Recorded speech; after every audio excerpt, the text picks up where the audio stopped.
I yield back to the chair. Thank you. Thank you. Senator Young. Thank you, Chairman. Congratulations to our nominees. And I'm very excited about your service and doing some good together. Mr. Kratsios, thanks for taking some time to visit with me a number of days ago. And in that meeting, we discussed the critical importance of emerging technologies to our national security and our economic competitiveness. We discuss the CHIPS and Science Act. You know that's important to me as the Republican co-lead of that effort. I'm still focused, as I indicated to you in that meeting, on achieving through the CHIPS Program Office, further reshoring and onshoring of our semiconductor manufacturing base. And you offered me reassurances about those efforts should you be confirmed. I just want to ask you to commit on the record to honoring existing CHIPS agreements to ensure stability for this growing industry as we work to further implement this program. The specifics of those agreements, I'll have to defer to Secretary Lutnick in Commerce, but while I will certainly commit to, if confirmed, is working very closely with the Secretary and with the larger interagency on sort of the two-pronged goal of being able to reshore the critical fabrication of high-end semiconductors to the United States, and part two, creating the R&D ecosystem necessary to continue to be the world leader in the design of these chips.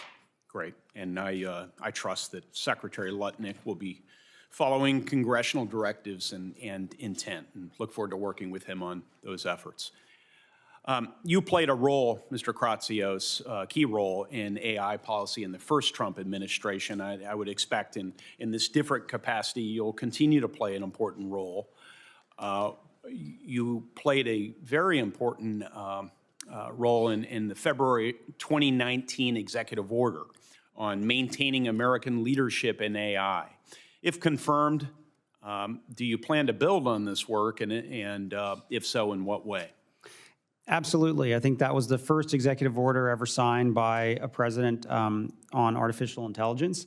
That was signed by President Trump in February of 2019. I think the core crux of that executive order is the necessity for a whole-of-government approach to achieving sustained American leadership in AI.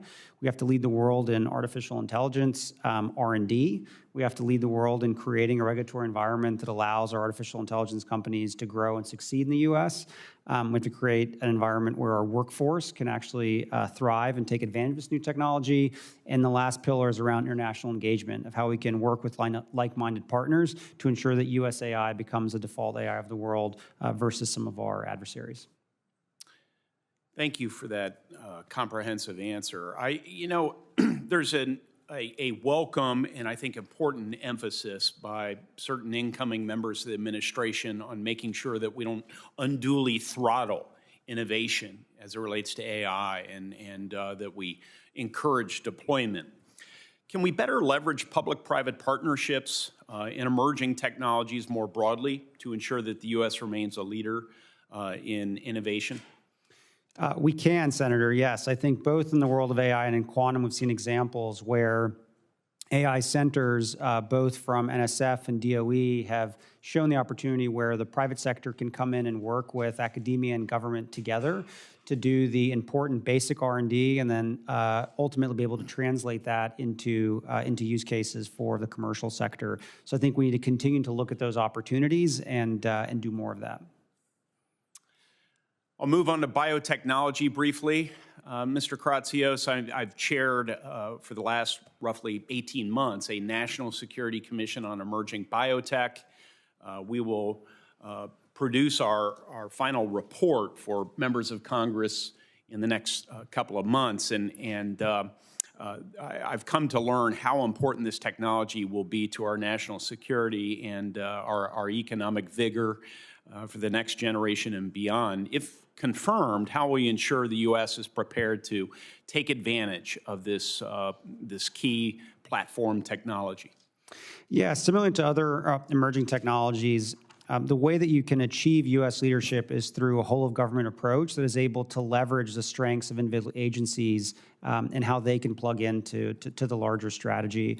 And I think just like we've seen with AI and quantum, you need coordination between agencies like DOE and National Science Foundation and Commerce, and even agencies like DoD that ultimately use this technology. And I think the same will go with biotech. More specifically, what role will our ability to produce, gather, and put in readable format biological data play in our staying ahead of the competition?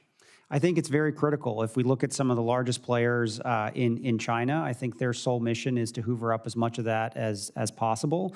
And I think the U.S. needs to be in a position to prioritize and think about the value of this genetic data. One final thing for Mr. Metter, non-compete reform has been a priority of mine. I think that non-competition agreements are overbroad, they're overutilized, and there are better instruments existing under labor law to deal with the stated concerns of employers.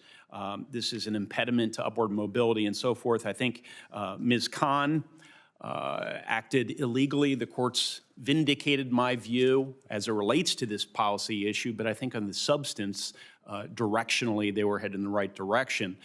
Do you have any plans as it relates to non-compete reform? And can you assure me that you'll work with this committee if you start to rule-make as it pertains to this issue?